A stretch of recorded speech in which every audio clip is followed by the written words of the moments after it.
Okay, guys, welcome back. Welcome to Saudi Arabia Microsoft Excel and Power Platform Meetup. And it's one place with infinite solutions where we connect, where we share, where we learn together. And today we have our guest, Mr. Mark, Mark from London and from UK, right, Mark? Yeah. So Mark is from UK and he is have a website Excel off the grid where he has some amazing blog posts. And today Mark will be presenting us, something about office scripts. That would be really interesting to see because I'm a fan of automation and uh, and I love automation. So I'd be really happy to see what Mark have today. And he'd be also showing us something about Power Automate. So that's my favorite subject. So welcome, Mark. And just few things before we start our meetup. Just to quickly let you know about myself, if you have seen me and you know me by now, I'm Faraz and I'm a founder of excelexciting.com and a Microsoft certified trainer, innovative educator, and a Microsoft Office master. I have a YouTube channel where you might have seen these videos, and right now even we are live on YouTube. So, and I do write blogs and I run my meetups of Saudi Arabia. So my passion is with my friends, uh, lovely friends over here. All I have in the house today. Uh, and we just like to share our knowledge and share our experiences and equally learn from the community and share our knowledge with the community. And if you'd like to follow me, you can follow on YouTube, Facebook, and Twitter /excelexciting.com. Oh, and these are some of our past meetup, which happened in the past. We have some uh, great speakers came on Saudi Arabia Excel Power Platform Meetup, and they have presented some great stuff. And if you'd like to watch them, then you can feel free to visit the YouTube /Excel Exciting, and you can find that in the playlist of Saudi Arabia Excel Power Platform Meetup. And by the way, you can even scan the QR code over here. So that will direct you to the link on the playlist. Okay, yeah. So we have upcoming event with Bob. Bob is going to present Excel tips and tricks. And you can even scan this QR code and that will divert you to the link of the meetup page. So make sure that you go and register for the meetup and where you can come to know what are the upcoming events which are there. We have some upcoming events also where you can go to my website, Excel Exciting /meetup, and there you can able to go and see more in details about the meetups. So by the way, I'm just trying to show that website. Just let me bring it. Okay, so this is a page where you can just log in on Excel Exciting /meetup. And this is, by the way, done everything on Excel and it's been using behind the backend is entirely on Power Automate. And we are just recording that information for all the meetup groups which we are there. So you can find the other meetup groups also in the community where the events are happening. So you can go and join those events also. So like here, we have an event coming up. All the events which are there, upcoming events have been over here. And if you click over here, it will direct you to the meetup page. And you can feel free to go and explore the different meetups group also. If you come and select on all, you have the different meetups drop down list will come over here. As you can see over here, so we have different Toronto and London meetups. So if you'd like to see what is coming up in London, what is coming up in Baku, you just come and check it over here. And even the upcoming months, what are the upcoming events also, you can come to know some schedules which are there in October also. You can come and you can see that October calendar is full right now. So this is a calendar view. You can always feel free to go on Excel Exciting /meetup and you'll always find. And some of the past events from all the groups is over here. And even the link also of the YouTube is also available. So I'm just trying to gather this data and keeping it at one place so it gets become easy for everybody to come and watch. So from the group, from the community, if anybody would like to share their superhero skills to the community, please request them to please come forward and write to me, or you can connect me on Twitter, or you can connect me on Facebook or LinkedIn, anywhere. and we can just schedule up a time and you can share us your superhero skills and share it to the community. And just a quick housekeeping, just make sure that you mute yourself, and in case if you're having connectivity issues, just make sure that you exit and join again. And Mark, I'll just leave it to Mark how he would like to take the questions, and Mark, how would you like to take the questions? Well, I've got three main sections, so I'll try to remember to stop after each one of those and ask if there's any questions. But if there's anything urgent or pressing, then by all means just interrupt, and I'll try and look at the chat from time to time if I remember. Perfect. And we would request that if you're mentioning the question, please write the letter Q before your question, so it becomes easy to track it in the Zoom chat, and even on the YouTube you can mention it.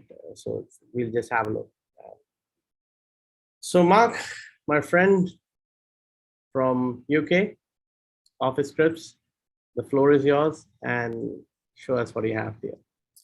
Thank you very much. Let me just share my screen. So we just start with a short introduction. So I'm Mark. I'm the father of 3 girls. You can see in that photo there, and I can say that's probably one too many, if not two too many. I'm the husband of 1 wife, which is probably about the right number, but sometimes feels like too many. I'm a accountant by trade, and I am an Excel geek. So for the last 20 years, pretty much from the first time I used Excel, it was the tool that I decided that if I could master it, then it would make my life a lot easier. If you want to contact me, you can get me at mark@exceloffthegrid.com. And as you can see on the slide there is also the contact form on my website. And you can find me on my website, exceloffthegrid.com. And I also have a YouTube channel, which is updated from time to time when I find the time. So that's about me. And today we're going to cover Office Scripts. So we'll start with an introduction about Office Scripts, then we'll look at the Office Scripts interface, and then we'll look at how we can use Office Scripts with Power Automate to really get those two together and create even more benefit. It should be about 60 minutes or so through this. It is an introduction, so it won't answer all of your questions, but hopefully will give you a flavour as to how things are set up and how they work in this environment. So let's start with the question that everybody wants to know. Well, let's start with the answer to the question that everyone wants to know. And the answer is that Office Scripts will not replace VBA. I'll say again, Office Scripts will not replace VBA. And if you didn't hear me that time, Office Scripts will not replace VBA. That seems to be the question that most people want to know or want to think. And then in a few moments, I'll explain to you why. And then I'll tell you what I think will happen over time. So in my opinion, if Office Scripts won't replace VBA, why bother learning Office Scripts at all? So here's this image here. Hopefully you can see my mouse moving around the screen. And this image is from the Microsoft website, and it's trying to show what programming languages we have available for different kinds of audiences for Excel. So we've got our proper developer audience down here, and then we have our end users up here, so the citizen developers. This is where I sit. I'm not a hardcore developer by any means. And then depending on whether you're using the desktop or web, you've then got different programming options. So you can develop COM add-ins or Office web add-ins if you're on the web and you're a developer. For the desktop, you've got VBA, and for the citizen developers like me, you've got the web, you've got Office Scripts. However, in my opinion, I don't think Office Scripts are a direct replacement for VBA. And here's my reasons why. So first of all, Office Scripts, in fact, anything in Excel Online only has a workbook scope, which means that once you open that browser window, you can only interact with that workbook in that window. You can link to other Excel workbooks. It's a bit of a faff. You can, but effectively you are restricted to that one workbook in that browser window. So on that basis, Excel Online and Office Scripts is nothing like VBA, where we can run with lots of workbooks. We can manipulate other workbooks, we can open workbooks, we can do a whole load of stuff. Also, Office Scripts only runs on Excel Online currently. I say currently because we know that Microsoft are trying to get parity across all of their platforms with Excel, and they've been on a long journey with it, but I think that that's still a way off. Just by looking at the Mac version and the PC versions and online, you can see there are quite a lot of differences there at present. So Office Scripts only run in Excel Online. The other way that Office Scripts is not like VBA is there's a real lack of events. So for VBA, when we open a workbook, we can run a macro. When we change a cell value, we can run a macro. When we click a button, we can run a macro. There's loads of options in there as to how and when a macro runs. Presently in Office Scripts, there are no events that we can make use of, or presently in Excel Online, there's no events that we can make use of. So we specifically have to go into that section of Excel and run the script. Again, I say that there is a lack of events currently, and a few weeks ago, maybe a couple of months ago, the Office Scripts team sent out a questionnaire asking about what kind of events we would like to have, or what kind of events we currently use. So hopefully that's an indication that's something that they are starting to work on. But what's good about Office Scripts, or what's better about Office Scripts? Well, Office Scripts are designed with modern security in mind. I don't know when it was. I know that Bill's here, he might remember, but at some point in the past, we used to just be able to run macros. There's probably, my guess is it was around 2007 when they introduced the XLSX format. And at that point, instead of just opening a file, it would come up with that yellow bit where we had to enable content, we had to allow macros to run. And actually we are advised not to open ourselves up to viruses and other attacks by having macros running all the time. So in that way, a user can turn off macros, and therefore whatever we've written can be almost useless. But Office Scripts, it is designed with modern security in mind, which means that it is a restricted base. It is restricting what we can do, so that it means that anyone who is trying to attack us maliciously, hopefully that should close down those options. And if we think about the number of attacks and the number of things in the news about people even using Excel4 macros, so back in 1995 when they were superseded, people are even still using those as a method for distributing viruses. So design with security in mind. That's one thing that makes Excel Online better than the VBA option. Next is that it's always on. So if we're running that Excel file will be set on a server somewhere in the cloud, and that file is always available. It's always there, which means that we can, wherever we are, we can log in and we can find that file. Actually, as hopefully we'll cover a bit in Power Automate, we don't even need to be there for that file to have things, to have scripts run on it. So it's always on and it's always available. Office Scripts and Excel Online, they're always up to date, unless Microsoft are doing some tests around some specific features. Most of us, when we log in, will all have the same feature set.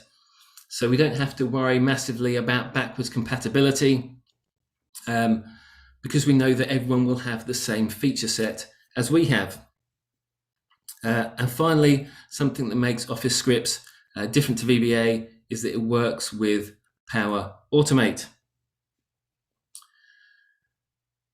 Okay, so you still might be thinking, so why bother learning Office Scripts? Well, let's just think about how VBA currently works. So when we think about VBA, we have things that exist at the environment level. So things that are outside of Excel or things in Windows. And we can, using VBA, we can use the reference libraries which means that from VBA, we can access that environment level, we can program PowerPoint, we can program Outlook, we can program Adobe Acrobat, and we can do all of that within VBA. But also we can program at the micro level, which means that any changes we want to make in Excel, if it's just changing a cell value, we can do that. And VBA gives us a broad set of reference libraries and tools that we can use. In comparison, Office scripts, as I said, they're workbook only. They are sat there at the micro level, only really being able to interact with one workbook at a time. However, when we add in Power Automate with Office scripts, suddenly we have something that is comparable to VBA. So Power Automate sits there at that same environment level. It sits there, it has connectors into Outlook, it has connectors into Gmail, it has connectors into MailChimp, lots of other external applications. Power Automate also has connectors into Excel and Office scripts, and Office scripts can pass information back to Power Automate, and we'll see that in an example shortly. Which means that when we think about automation, we're really comparing, I think, VBA and Power Automate and Office scripts together. So let's just think about how are they the same. So I don't know whether you live in the world whether Blockbuster is a thing, but I suppose back in the day in the UK, if you wanted to rent a DVD or a video, you would go to Blockbuster. And the purpose of that was so that you could watch a movie. These days, if we want to watch a movie, a lot of people use Netflix. They achieve the same purpose, but they do it in a very different way. So you could say that the purpose of Blockbuster and the purpose of Netflix are exactly the same. They are there to achieve the same thing, but are they equal to each other or are they not equal to each other because of the way that they approach that task or that activity? Equally, you could say the same about VBA and Power Automate and Office scripts together. They're both trying to automate Excel or create automation in general, but they do so in a different way. Now, I think, though I'm not certain, that I think probably in the UK, Blockbuster went out of business. There were so many streaming services that people stopped going to Blockbuster to rent DVDs. And why did that happen? Was it because Netflix and these other services replaced Blockbuster? Not really. It was more because the ecosystem changed. So everything else changed around that. So the speed of the internet changed. If you think how long it was from when the internet first came along, when we were still renting DVDs probably until we could finally stream movies, there was actually quite a long period of time because the internet, the bandwidth wasn't there. So it was only when that ecosystem changed that actually Blockbuster became irrelevant. I mean, you can still buy DVDs, so they're still relevant in that regard, but they're not as prevalent as some of the streaming services. So the question isn't really, does Power Automate and Office scripts replace VBA? It's more about, has that ecosystem changed sufficiently so that Power Automate and Office scripts becomes more prevalent than VBA? And I think, in all honesty, the answer is it's getting there, but slowly. People will pay money to invest in new technology for their house, but when it comes to work and other things, they kind of expect their employer to invest in those systems and processes. And we know that in workplaces, once a system works or a process works, those things don't often get changed. The number of times you come across spreadsheets that were built by Janet in accounting 15 years ago and it's still used because it works is an indication, actually, if this is going to change, it's going to take a very long time. And also, if we just think about the way people work, I don't know about your workplaces, but in my experience, 95% of people are still, maybe even 99% of people are still using Excel desktop. Using online isn't really something that they think about. So until Office Scripts comes to desktop, actually it's going to be a real struggle for that to really take hold. But over time, I think the ecosystem will change and it will make VBA less relevant. But in terms of timeline, I think we're probably talking 10, 15, 20 years plus. But it's interesting that even people like Chris Webb, are writing articles about the fact that Excel reports connected to a Power BI dataset work in Excel Online, so that opens up new possibilities for doing cool things with Office Scripts and Power Automate. So these features are coming along. The concept of even connecting Power BI to Excel a few years ago was unthought of, and now it can happen in Excel Online. Okay, so first of all, let's find out whether you have Office Scripts available to you.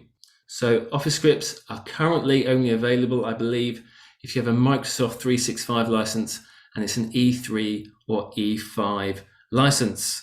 So let's just have a quick look at this here. If you can see my screen still, so I'm just going to click on my name, go to View Account. Hopefully this will load up. I'll click on My Subscriptions, and there we have Office 365 E5 license, which means from that I should have access to Office Scripts. And maybe you can check to see if you've got that as well. It's not currently available to anything outside of that, which is a shame, because there are people who have signed up for free accounts who have only got Excel Online, and actually it would be useful if people could learn these skills in Office Scripts and then take them into their workplaces. So next, we'll see in a second that if we have that Automate tab available, then we're good to go. It means we've got the right license, we've got access to it. Now, if we have the right license, but we don't see the Automate tab, that means that your IT department have specifically turned it off, because it is turned on by default.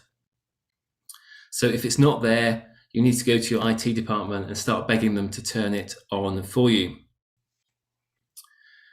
Okay, so that is let me just show you where, I don't want desktop, do I? Force of habit. So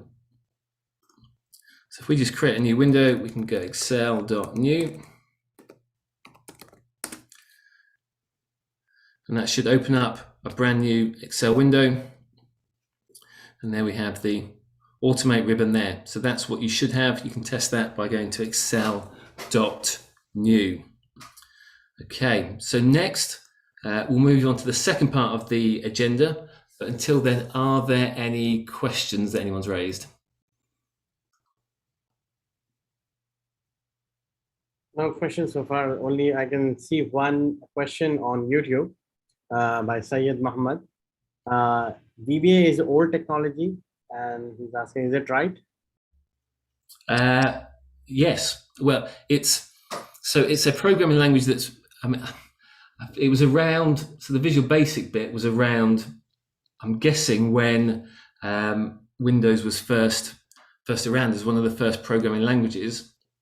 And in terms of its format and how it operates, it is not deemed to be a modern programming language, but at the same time, it's probably one of the more popular ones that are used. So it's certainly not a modern programming language, but it is very prevalent.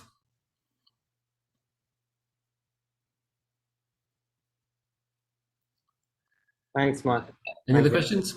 No, nothing else. No. Okay. Right. So part 2. So let's have a look at using Office Scripts. So up here we have our Automate tab. So as long as we are in Excel Online, we have the right licenses, we can click on that. We have our Record Actions option up here, which is the equivalent to our macro recorder. Here we have this script gallery, which gives you your last 6 scripts and then some samples. It's a bit too short to be particularly useful, but we can go to all scripts, and here you can see all the scripts that I've written over time. Now you'll notice that actually the first thing to say is that this window here is of a fixed size. There's nothing there that we can drag it left or drag it right. This is the size that window is, which when it comes to writing the code, depending on the size of your monitor, you may like a much bigger window or a much smaller window, but that is the fixed size that this editor window will currently be. The other thing you'll notice that while I've got all these scripts, there is no way currently to order those scripts. So, they are just in the order in which I created them, which isn't particularly useful if you're trying to find a script. My first one there, my first script, that's probably the a sensible place for that to be, but all the others, it's difficult to find scripts once you've written them because there's no search, there's no ordering. Hopefully that feature will come, and hopefully the Excel team are working on that. I've certainly given that feedback to them. So here we have all of my Office scripts. Now the question is, where are those Office scripts saved? Now if you think about VBA, we have our workbook, and within that workbook we can go into our Visual Basic Editor, and our script is there.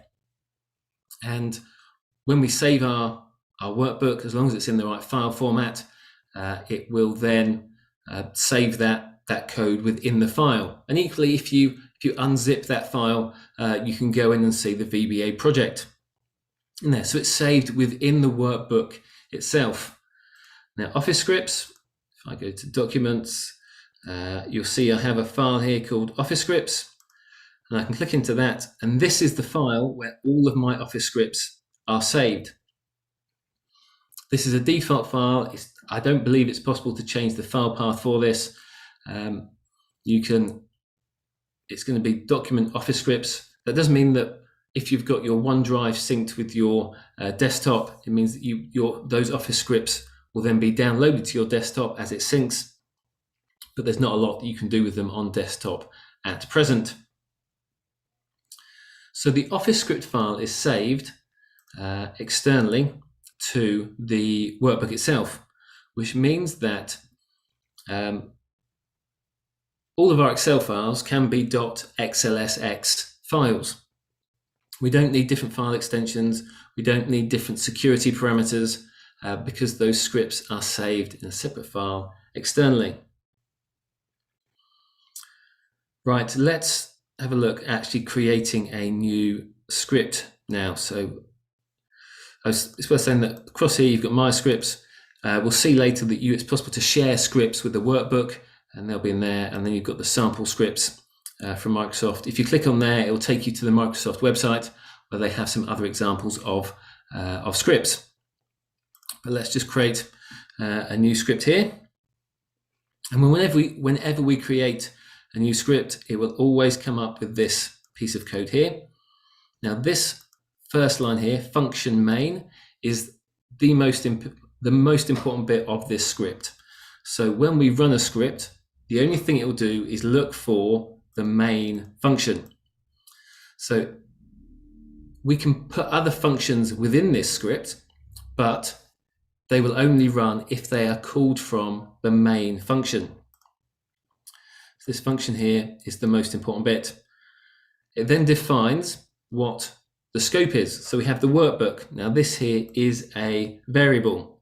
So it's a variable name. So if we wanted to, we could just call it workbook WB. But because the default comes up as it names it as workbook, then that's kind of the variable that I expect most people will stick with. So let's start here with trying to write an Office script. And we'll have a quick comparison of this compared to VBA. So I'm going to write let, So let is how we define a variable. And I want to let, so my workbook or my worksheet, and I want my worksheet to be equal to my workbook dot. Now, as I start to type, so I've typed workbook because that is my current scope. As I type a dot, you'll notice the IntelliSense kicks in, much like it would do with VBA, but it's much smarter than it is in the Visual Basic Editor. So if I want to get a worksheet, I can type WO and it will give me all of the things that relate to worksheet. You'll notice it's not all the things that start with WO, but anything that has WO in it. I think I can even type WT and it will find that everything that has a W and a T after which we can have a workbook. So it goes workbook and it knows everything that comes after that. So let me just type get worksheet. You'll notice here also we've got the options we've got over here. We've got this information button. We can click this and it tells us about what this piece of code means. So this is telling us that it's a method.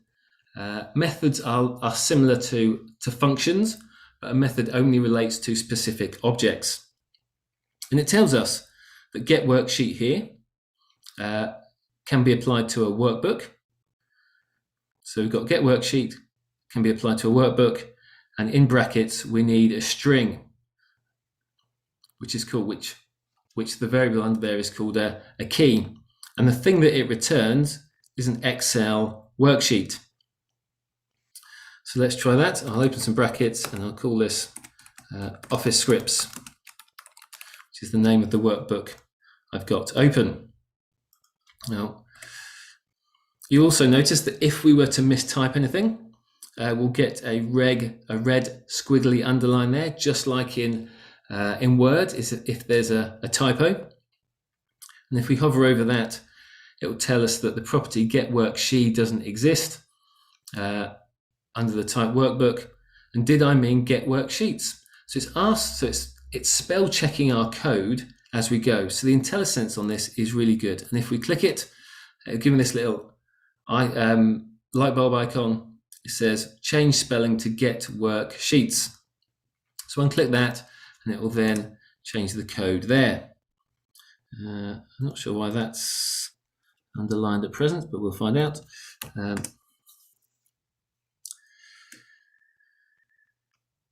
So that is so that's kind of how we can define a variable. If we were to do the same in VBA, what we might do is create or declare our variable worksheet as a worksheet, and then we would go set worksheet equal to, and we'd go active workbook dot worksheets.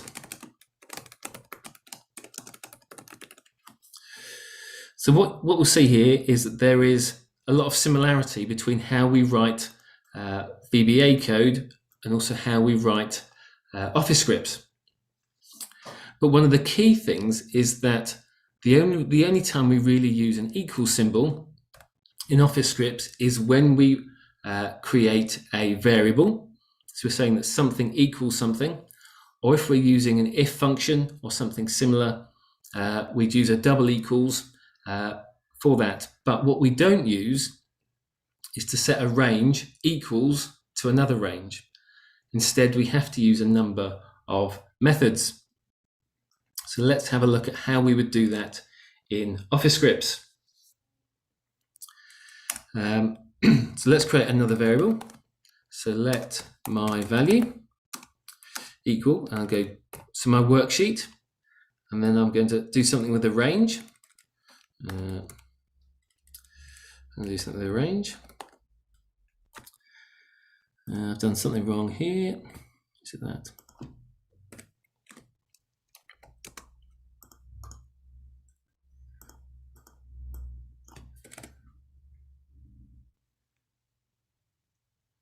Just run that, see what error it tells me I've got.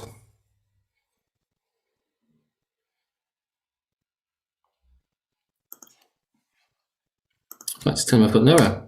Right, let's keep going. So let ws, oh sorry, I need to give a name, don't I? So let my value equals ws dot get range. I'm not sure why get range isn't working. And we'll get range b2, and then we will get the value.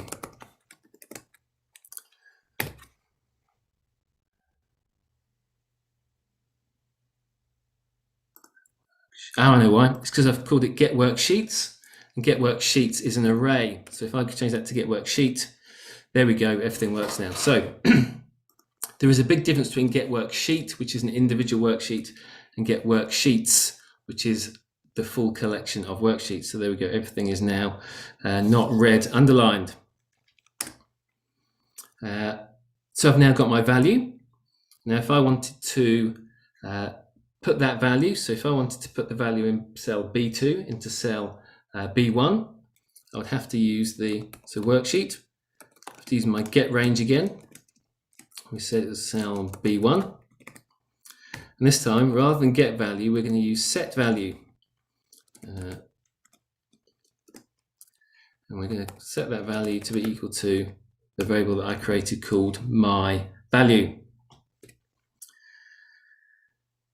So as I said, if we were doing this in VBA, we would say that the worksheet, the range of B2 or the range of B1 equals the worksheet range of B2. But for Office scripts, it's all about methods.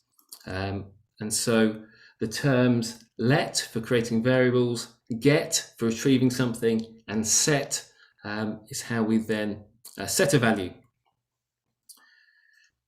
Just looking down my list of things that I should have mentioned. Yes, so Office scripts are case sensitive. So if I were to type set value, it would underline that. It would know that set value and set value are not the same thing. So Office scripts are case sensitive. And the other thing about Office scripts is in terms of the language. So people often talk about them as being set in TypeScript. So TypeScript is a superset of JavaScript. Now, it's basically a more robust version which tries to imply the what type of object or variable something is. So whether it's a number or whether it's a string or whether it's an object or Boolean or something like that. So it infers what kind of variable that is based on what kind of object you've got. And that's kind of what makes it called TypeScript. So what type is that variable? And if you try and use a variable that is only applied to a string and you try and put a number into it, it will throw out errors. But in terms of Office scripts, while it is based on TypeScript, all of those are almost kind of like recommendations. And as long as your code is valid JavaScript, then it will run perfectly fine. So all of your code gets converted into JavaScript and then it is run. So that does mean in terms of learning this as a language, because there's so many resources about JavaScript, just as there's so many resources about VBA online, there are lots of resources about JavaScript, which is great news if you want to learn kind of the nuts and bolts of the programming language. Now, the document object model in which Excel works, so that hierarchy of workbook down to worksheet, down to range, down to a value, that's what the Office scripts team have effectively kind of imprinted or interfaced into JavaScript. So you've got the main bolts of JavaScript around kind of loops and ifs and functions and all of that. And most of that works. Some of that has been restricted, but most of it works.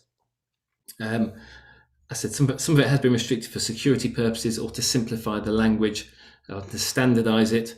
But as long as it's valid JavaScript and we use JavaScript and our document object model, then we should be fine in terms of code. So let's run this script. And what should happen is that cell B1 should be populated with the value from cell B2. So let's run that. There we go, as you saw on the screen. So getting started with Office scripts has now appeared in cell B1. If we want to comment out any areas, so for VBA, we'd use an apostrophe. For Office scripts, it's a double slash. We can also slash out large areas of code or blocks by using a slash followed by an asterisk, and then it closes with an asterisk followed by a slash. So that's kind of roughly, if you're thinking about comparing that to VBA, there are some differences in there. There's differences in how we use methods rather than setting things equal to things, but the document object model is very similar. The other thing to say is that we can run a script, but we can't undo a script, much like we can't undo a macro in Excel. However, with it being in Excel Online and and your files being backed up on a server and all those changes being recorded on a regular basis, it means that if you do hash anything up with an Office script on a file, you should be able to restore it back quite easily using the features that we have in the cloud. So you don't have to go begging your IT department to restore a file from yesterday or 2 weeks ago because you hashed something up. So it should be possible to then restore those files ourselves. So even though we can't undo, I think it's probably less dangerous than it is if we were running a macro. We also have what's known as the console log. The console log is very similar to the debug print.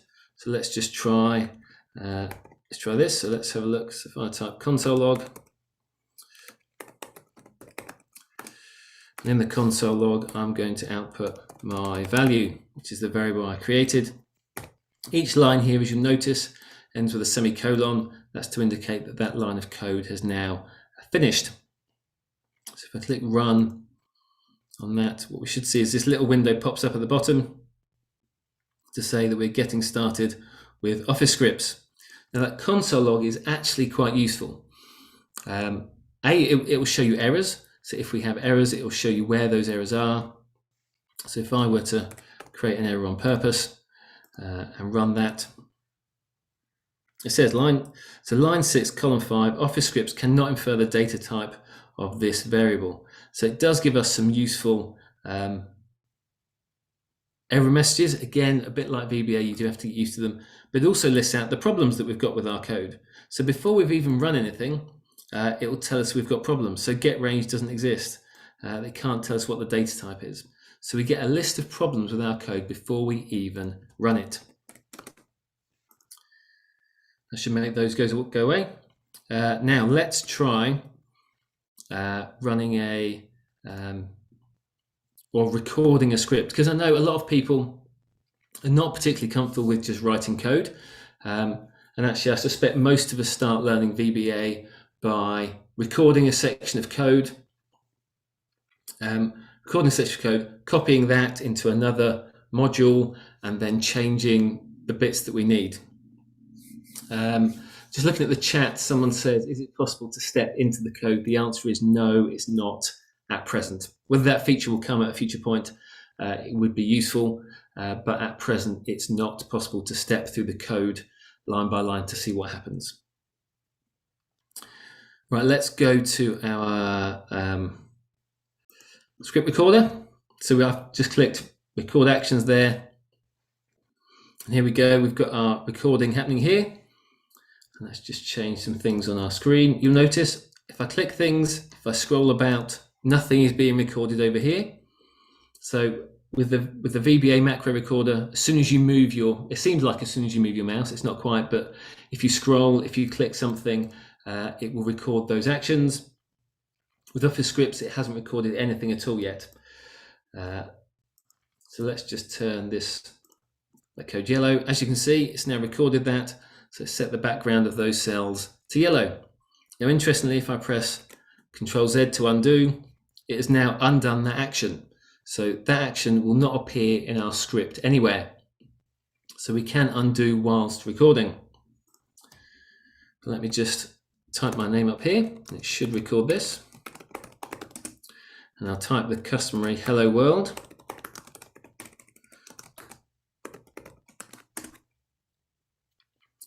And let's see that it's recorded those actions. So let's just have a look at this code and see what happens. So it's opened it up in the code editor. Now there's a few things here that you'll notice as being quite different to how VBA would operate. First of all, it's actually created a variable.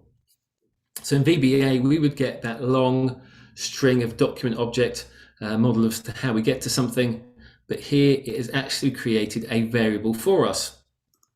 So it's created a variable called selected sheet, and that selected sheet is defined by being in the workbook, and then it is the get active worksheet. It then uses that variable, which is also useful, and then it says that it gets the range. So even though we recorded two actions there, I put in my name and I also typed hello world, even though there were two actions that would have been recorded for VBA, for Office scripts, it's put that all into a single action. Now, probably what you didn't see is as it records those actions, when you click stop, it actually says that it's converting our actions into the Office script. So when it's recording the actions, I don't think it's actually recording the actions in the code language. Instead, it's not until we click stop that it then takes all of our actions and converts that into code that we can then use.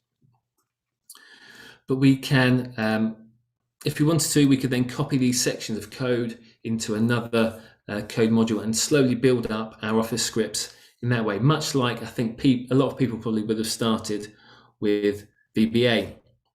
So let's just save that. If you want to change the name of our script, we can just double click on the heading. There's various ways to change it, and we'll call that hello. I might have one called hello world already. Nope, that's good. So then let's just run that.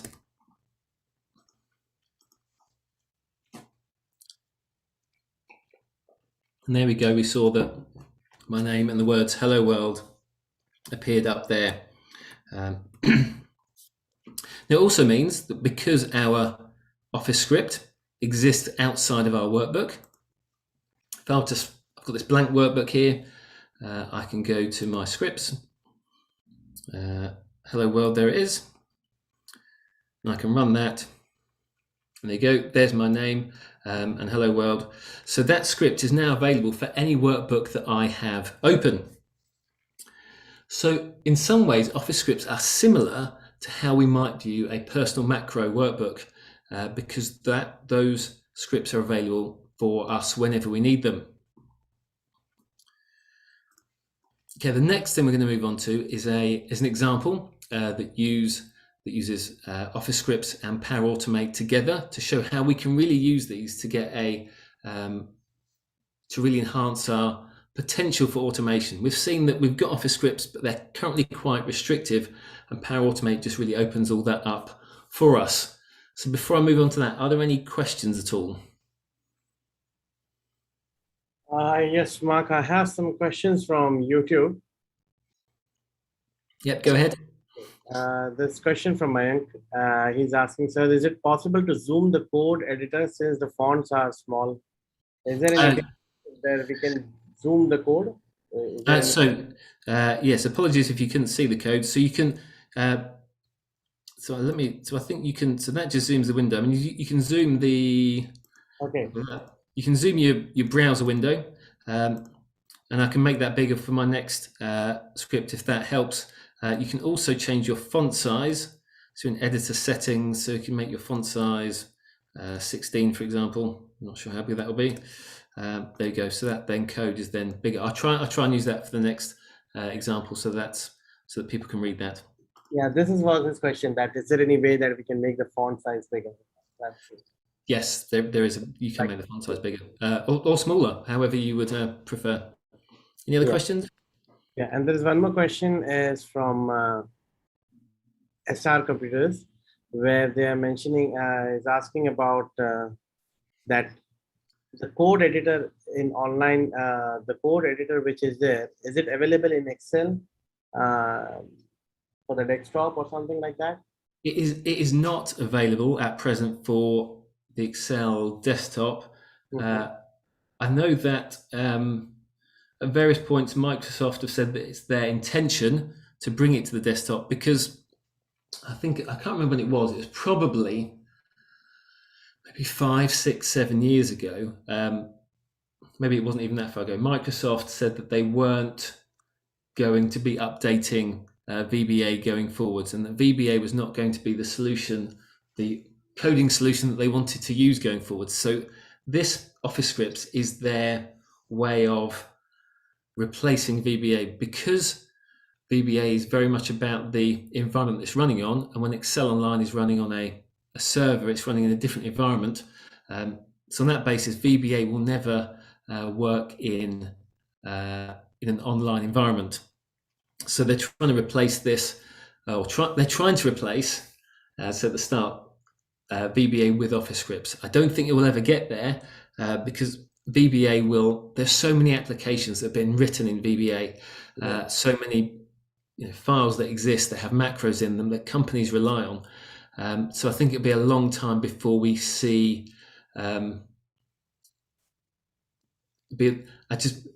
VBA isn't going to disappear. When you just think about, I've got a page on my website about Excel for macros, and the number of questions and things that I get about that. For me, it's a piece of fun.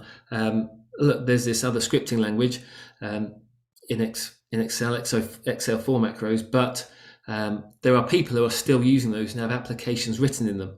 So the fact that they were replaced, I think it was 1995.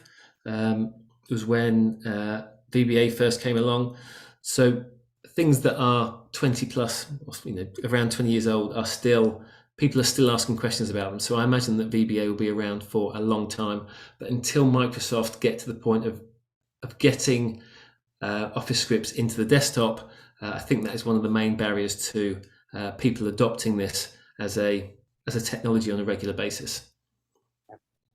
I see there's a couple of questions, or there's another question in the chat. Is there a roadmap available from Microsoft when they will deliver new functionalities? I don't know if there is a longer term. Well, I'm sure they've got a roadmap about how they want to prioritize things. I don't know if there's anything available online that you can see with a specific action plan. There's things on there that they say they want to implement, so we just have to see how that develops over time. And then there's another question in the chat. So Mark, I received 2 questions. Every time I facilitate Excel automation trainings, is there any benefit to learning VBA in Excel, VBA in 2021? Yes. I think the other options you've got, so you have got Office Scripts as an option, which if people are using online, that's great.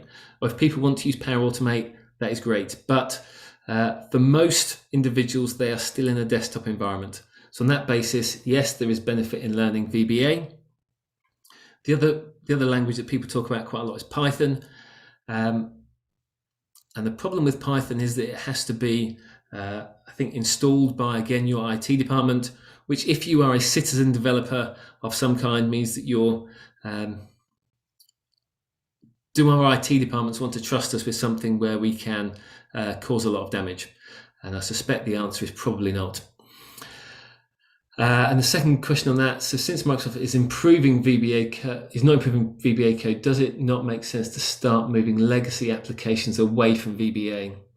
If they're legacy applications, they should keep running. It's the new features which Microsoft are not adding onto the document object model for VBA. So legacy applications will continue to run fine. The number of people who can support you on other applications is still probably lower than it is for VBA. So those legacy applications, for the time being, I would recommend they stay on VBA. And the last question I'll answer in this bit, are these Office scripts also available for Word, PowerPoint and Outlook? Not yet. There are, as we'll see soon, that when we look at the next example, that for Power Automate, actually, actually works exceptionally well with Outlook. So on that basis, would you need Office scripts with Outlook? Possibly not. But in terms of Word and PowerPoint, there are no current alternative options. I wish there were. It would be great to have some connectors into PowerPoint to automatically create PowerPoint presentations at the click of a button, or even just for them to happen automatically on a daily schedule and then to be sent out. So at present, no. I imagine that if they are successful in Excel, that they will expand into other programs, but not at present is the answer. Okay, so let's move on to the final part.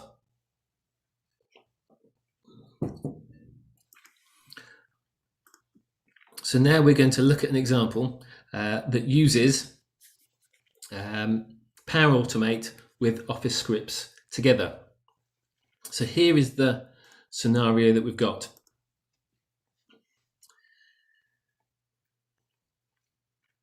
And this scenario is based on or is similar to some work that I have done for a client. This is massively simplified, but it does show you that there are what is capable, at least at a basic level, and that a lot of people, if you're from, as I go through this example, if you're from the Power BI world, you'd be like, why aren't they doing it with Power BI? Power BI is the answer. That's what I first offered this client. You want a Power BI solution? And they said, no, I don't. Because unfortunately, people, their client that they're then using this tool with have said that they don't want to use Power BI. And that actually they like the fact that they receive these files automatically every day. They don't have to click a button. They don't have to go to another website. They don't have to do anything else. They're automatically distributed. So as I go through this example, this is very similar to a real world example that I have delivered in the last few months. I said it is simplified though. So what we have here is a template. We have data, a simple table there with region, customer, sales, product costs. And here we just have a report with some simple sum ifs. So if I move that chart out of the way there, you can see there's some data there, and that then, if I were to change this to north, one of the regions, that will then recalculate and format that chart. And equally, we've got other regions, so we've got South, Central, and Head Office. Now, what for this example, what needs to happen is that we have 4 regions, as we saw in here, and each of those regions is looked after by a specific person. So let me have this parameters file here. So the North region is looked after by Dave, the South region by Sally, Central by Javid, and Head Office by Hope. So they are the people that look after each of these regions, and every day they need to receive a report which details what their profit is for that day, and a chart by which customers they sold to. So that's the scenario that we're working to. How can we automatically distribute a specific regions file each day to the individuals who are interested in them? And that's the scenario we're going to look at. When these reports are distributed, they're only interested in the report tab. They don't want to see any of the data. So in terms of the process that we're going to do to look at this, first of all, if people are having problems seeing, let me just zoom in. I'll zoom in up here, that might help. So the process we're going to follow is when we click a button in Power Automate. Unfortunately, with Power Automate, we can make these things run automatically on a time schedule or based on other events. But for the purpose of this presentation, we're going to run it on a button click. So when we click a button within Power Automate, it's going to look down each row of our parameters file. So it's going to look down each row of this table here. It's going to copy the template file. So here's our template file. It's going to copy this file to a new file. And it's going to run an Office script, and that Office script will change the name to the relevant region. So whether it is north, south, central, or head office, it will then hard code the values on the report table. It will delete all the sheets that are not on the report table, all the sheets that are not on the report sheet, and it will also return the profit value, and we'll then use that profit value in a few seconds. We'll then use Power Automate to get that file and then email that report as an attachment to the relevant person, and we'll also use the profit value with inside that email. So that's the scenario that we're trying to get to. I'll just zoom out a little bit on that. So let's start with the Office script that we are going to use this on. So I'll click Automate and I'll create a new script. I'm going to name this A. So just so that the script comes at the top of the list, I'm going to call it A, generate report.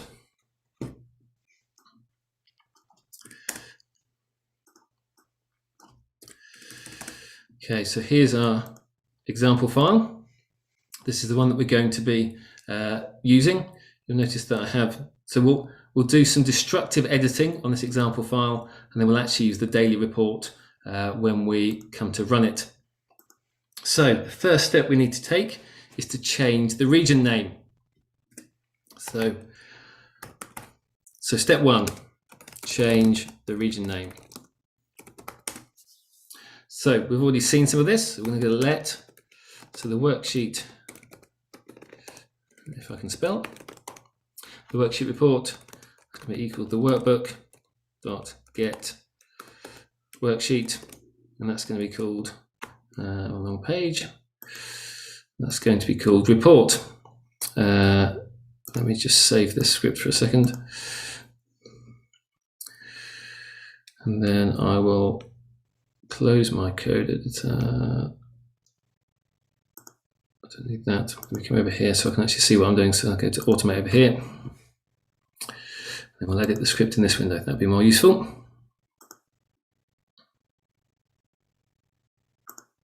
So get worksheet, and the worksheet I want to get is the report worksheet. And then within the WS report, we want to get the range, and that range we're going to get is C2, and we want C2 to set the value, and the first value that we are looking at is the north, so let's just type that in as a placeholder initially. Okay, so let's just run this script to see whether it will work. We've got no red underlines. So hopefully what should happen is that this should change to the word north, and it should then automatically filter the chart and also the table. Let's run that script. So yes, it's done that. That's good. So in terms of our first step, that is now complete. Let's change that back. The next step we want to take on our Office script is to hard code all of the values. So we can probably do that. So step two that we want to take.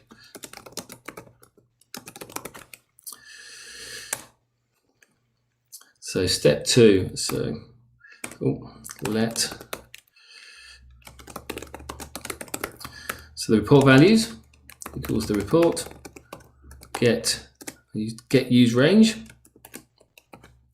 use get values. So I've now retrieved all of those values from the used range, and then we're then going to write those values over the top of the of the same range. So WS report dot get range or get used range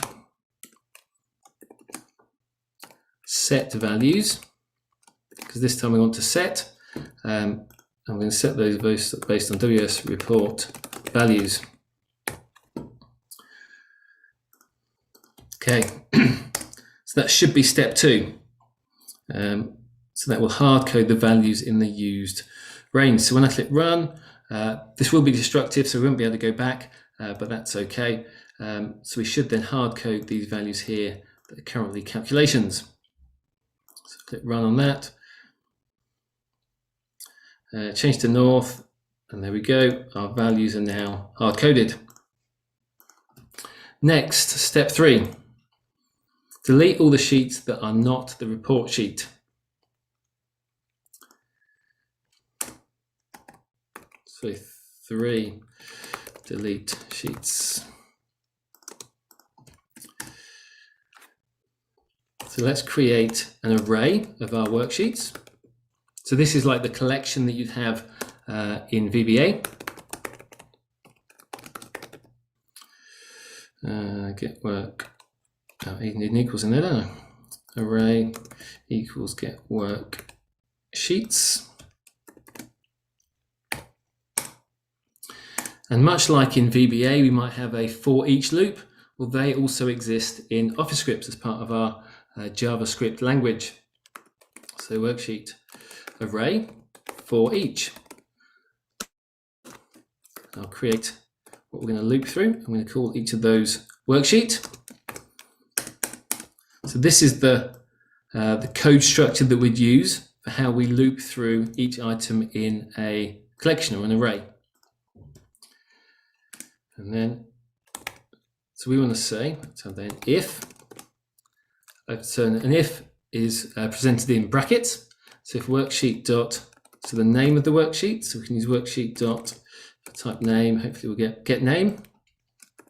So that should retrieve the name of the worksheet. If that does not equal report,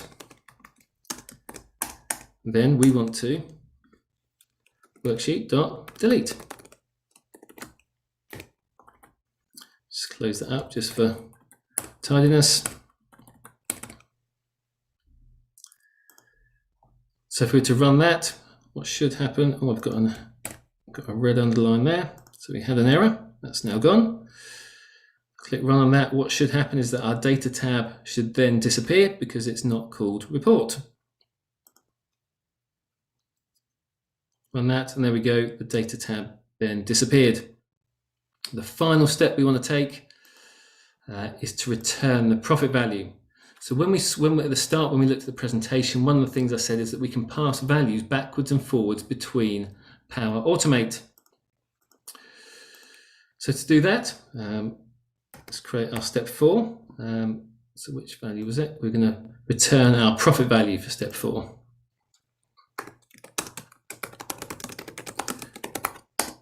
So we want, so let profit value to be equal to, so the WS report dot get range, and our profit value is in cell C12. Now we could use get value, but then that will get value includes the decimal places. If we just wanted the 59 rather than 58.88, we could use get text. And then we want to return the profit value. So I've spelled this variable incorrectly. You'll notice that it's underlined it. It said actually profit val doesn't exist. So I can then correct that, return profit value. Now there's one more thing we want to do on this, is that there's one parameter that really drives all of this, and that is the region name. So, as I said, we can pass values backwards and forwards between OfficeScript and Power Automate. So because we want to run this for every single region in our parameters table, we want to pass the region name as a parameter into our script. So, I'm going to create a variable up here, region, and that is going to be a string. And then here, rather than north, we will use the word region. Which means that when Power Automate runs this, it'll ask us what region we want to use, and we can then pass that in as a variable. Let's just save that script. And now let's head over to Power Automate. So here we are in Office, and I can just click on Power Automate.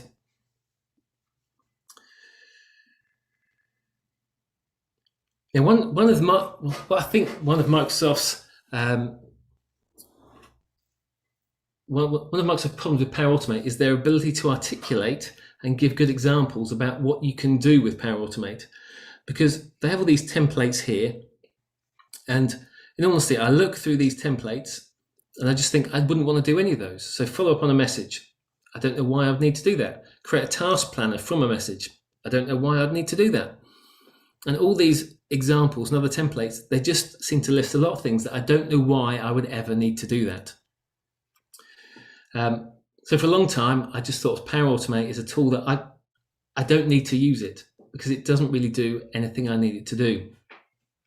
But once you dig below the surface, you can start to find a lot of benefit from not using a template, but from creating your own flows. So that's what we're going to do. So I'll just click Create.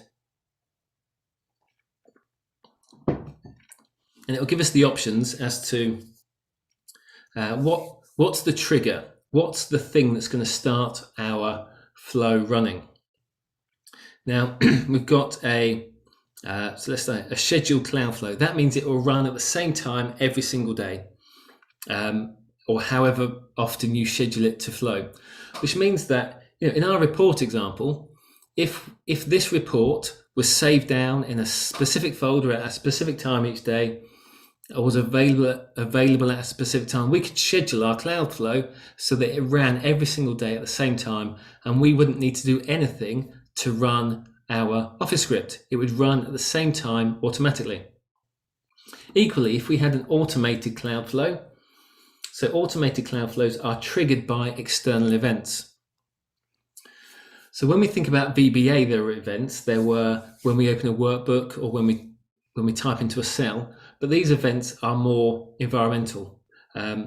So it's about when you receive an email from somebody or when a file is saved in a specific folder. But also there are triggers that exist outside of Microsoft. So it might be, you might have a trigger in Gmail, depending on who your email client is. So there's lots of triggers that when they happen, they will automatically run your flow. So for example, if we received this daily report here, if we received that via email, that could become our automated Cloudflow. So it trigger that when that email is received, it would then run the flow. And again, we wouldn't need to do anything because that flow would happen automatically. However, for the purpose of this presentation, we're going to look at an instant Cloudflow purely so that it gives me a button to click to demonstrate. So that's going to be our trigger. Let's just give this a name. So Saudi Arabia Excel Meetup. So we've got our trigger, nothing special about that. Then we'll click New. If you remember on our plan here, so we've got our button. We need to go down each row of the parameters file. So here's our parameters file. We want to go down each row of that. So let's look at the Excel connectors. Now let's just have a brief look at these so you get to understand how Power Automate thinks about Excel. So the kind of connectors they have, so list the rows present in a table, add a key column to a table, get a row, update a row, get worksheets, run a script, get tables, add a row into a table, create a table, delete a row. Pretty much all these connectors, all the things that Power Automate does with Excel is around either worksheets or it's about tables. So it's really about storing data and managing data in worksheets. It's the way Power Automate thinks. But there is run script, and that allows us into that micro level so that we can do more than just what is available to us in Power Automate by itself. So we want to list all the rows present in a table. It says, well, where's the file? So it's in my OneDrive for Business. OneDrive. Let me just find it. So it's in my documents.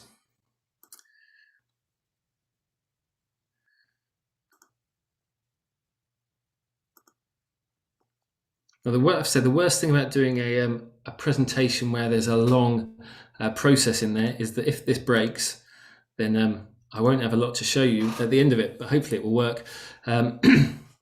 So we're going to list all the rows present in our table, and in our parameters table, you'll see this table here is called parameters, which is what we've used within our flow. So that's where the table is, and then we've got a table called parameters. We'll add a step onto that, and the next step we want to undertake is to copy the file. So we'll just type copy file. So copy file, OneDrive for Business. So where is our file stored? Again, we'll have to go, let's go find that.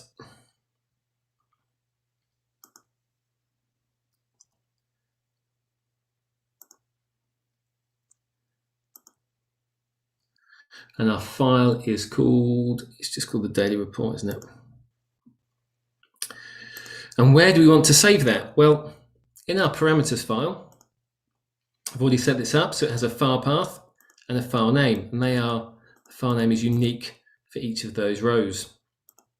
So that means that when we come to our script here, we have the values from our parameter table. So I can click file path. It's then said apply to each, which is what it will do because there's more than one file path and file name. And yes, we want to overwrite the files. So this will now loop through, because it says apply to each, it will loop through each of the page or each of the rows in our parameters file. Let's add an action. You'll see the next action we're going to do is run our script. So let's run script.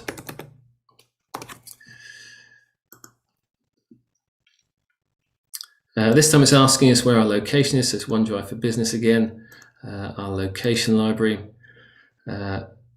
So what file do we want to run our script on? Now we should have, so we want to run it on the file path and the file name that is from our parameters table. What script do we want to run? That's the script that we created, a generate report. And it should come along and say, right, what region do you want to use? So if you remember, that was the parameter that we added right at the end. And from our parameters table, we can use north or south or central. So we want to use our region. Right. Then we can add an action. The next action we want to add, so we've run our script, is to get the file contents using the file path. So we then want to get the file.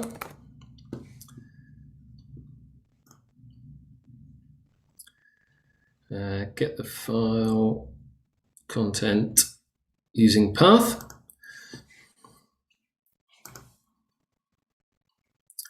And where is that file? Well, we know the file path of it because it's the file path and file name from our parameters table. Then we can add our last step, which is to email the report to the relevant person. So the operation we want to do is to send an email. And I'm going to use my Outlook. You'll notice I haven't got Outlook open, but that doesn't mean that I can't use it, because Outlook, again, is always available in the cloud.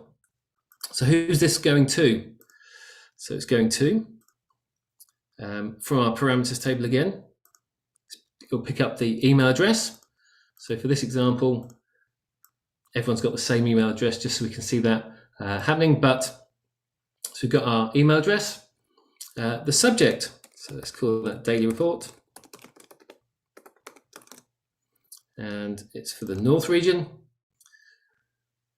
And then let's create our message.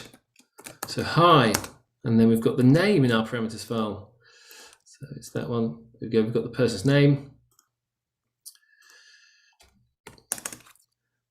Please find attached the daily report for the, so if it's north, say the North region, or if it's south or central.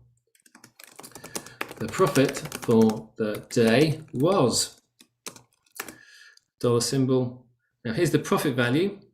If you remember in our script, we said that we're going to return a value, and that was called profit value. So we'll enter that there. Full stop. Thanks, Mark. We'll expand that, and then we'll add an attachment. And that attachment we're going to call daily report. We can use the region name .xlsx. Then we need to say what content we're going to put in our attachment. We've got our file content there. And I think, unless I've done something wrong, which is possible, we should be ready to run it. Let me just have a check to make sure that nothing looks odd. So we're going to loop through the parameters table. We're going to copy the daily report to there. We're going to run the script, pick up the region name, get the file name, email address. Okay, save that. Let's go to my flows. Here we have my Saudi Arabia Excel Meetup. I'll click run, and then hopefully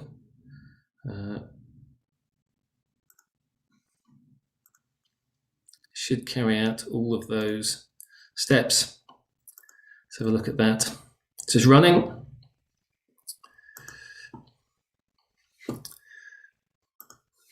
So what we've done is we've used an Office script and then Power Automate to tell us as a method of running that script for us. So still running. One of the things about Office scripts is, and Power Automate in general, is they're not particularly fast. So if we were to do this using VBA, I'm sure it'd run much faster. However, there are benefits in the fact that when we run something in Power Automate, we don't have to be there while it runs. And equally, if you run a macro, you get the blue spinning wheel, it locks up your session of Excel. Here, we can run this and just walk away. We can run this and do something else. So let's just have a look at this process here.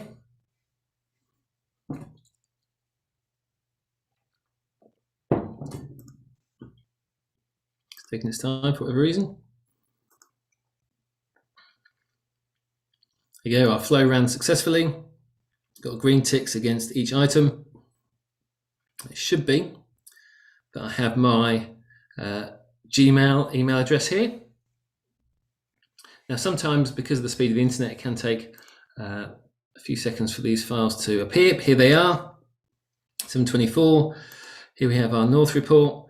To Dave, the profit was 59. You can see the attachment, 59.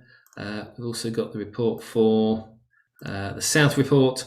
Profit for the day was 60, as we can see there. So each of these files has now been sent to each individual person. Central profit 115, profit 115, and each of those then is a customized report for each individual.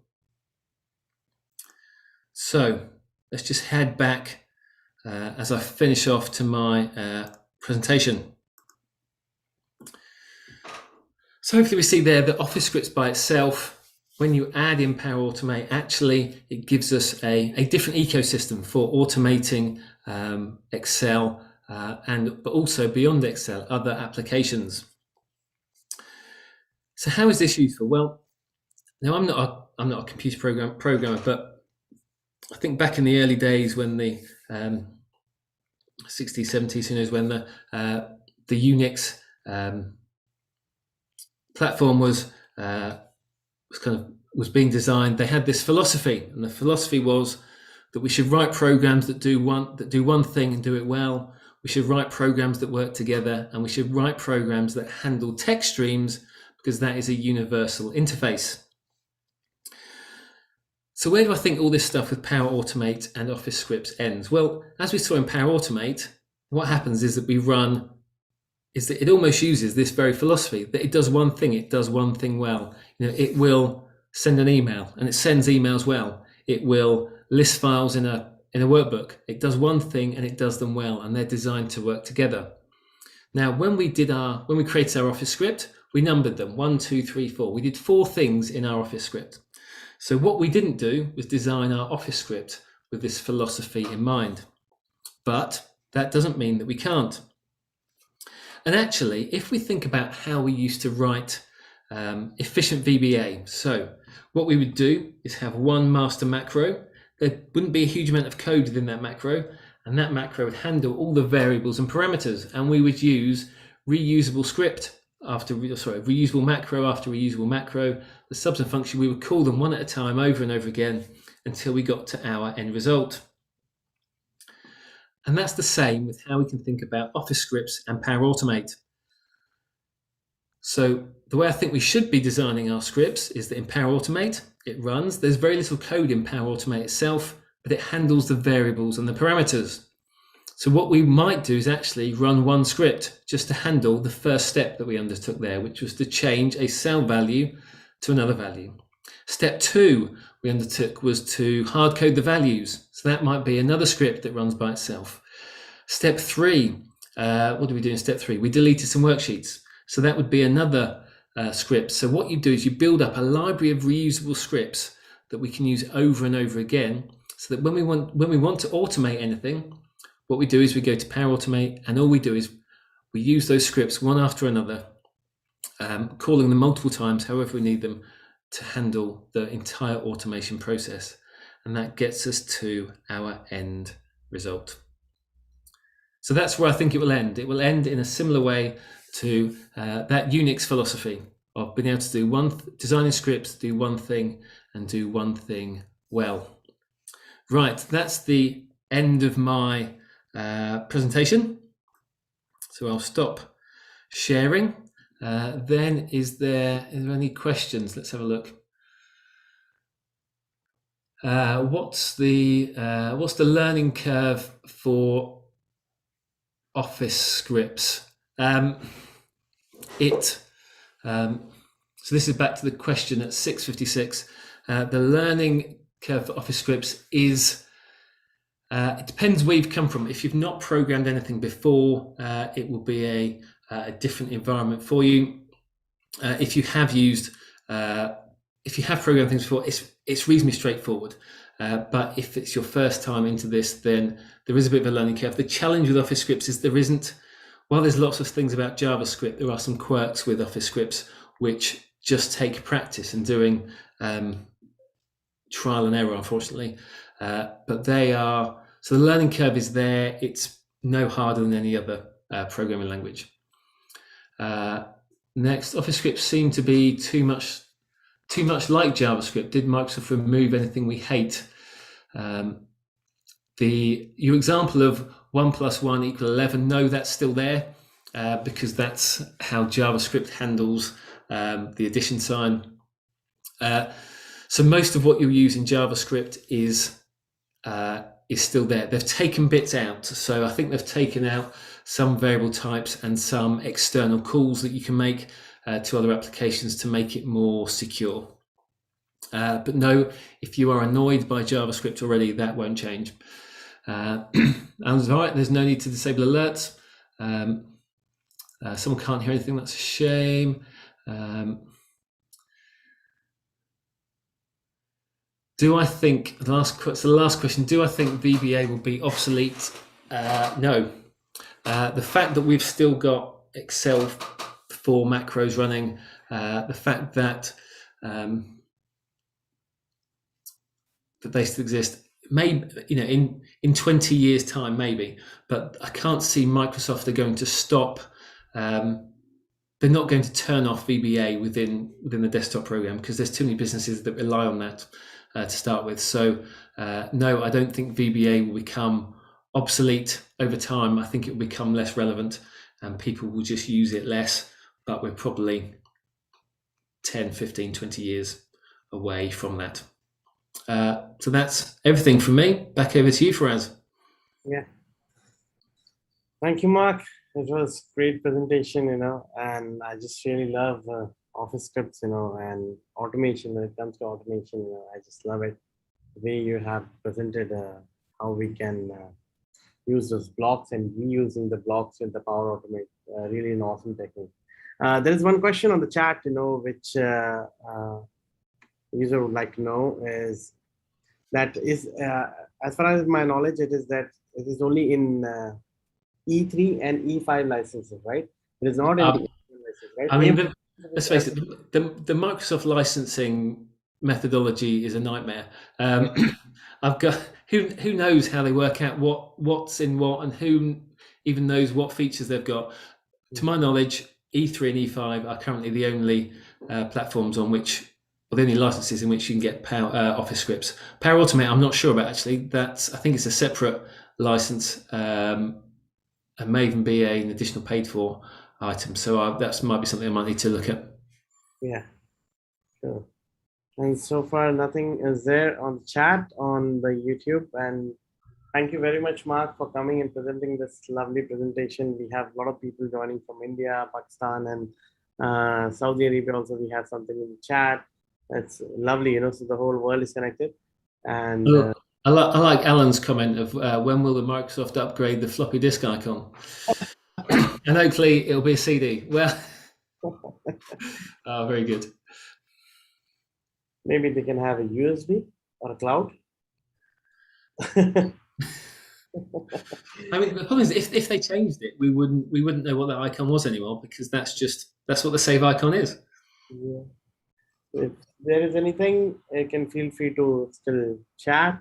And before we are just now going to end the streaming on the YouTube. So I always ask any last words for the YouTube members, so you can just say anything, Mark, any quotes or any motivation words or anything, whatever you feel like. What, from me?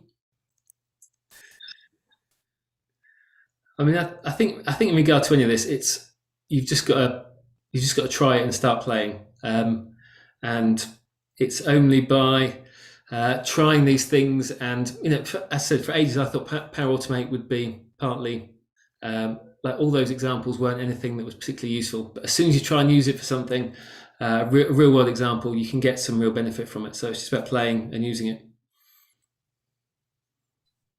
Thank you, Mark. Thank you, and see you, my friends, in the next meetup, which is going to be on 14th of October. So there's slight change, because we are having an overlap with the London meetup. So we want to make sure that all the audiences, they can join. So make sure that you are available over there.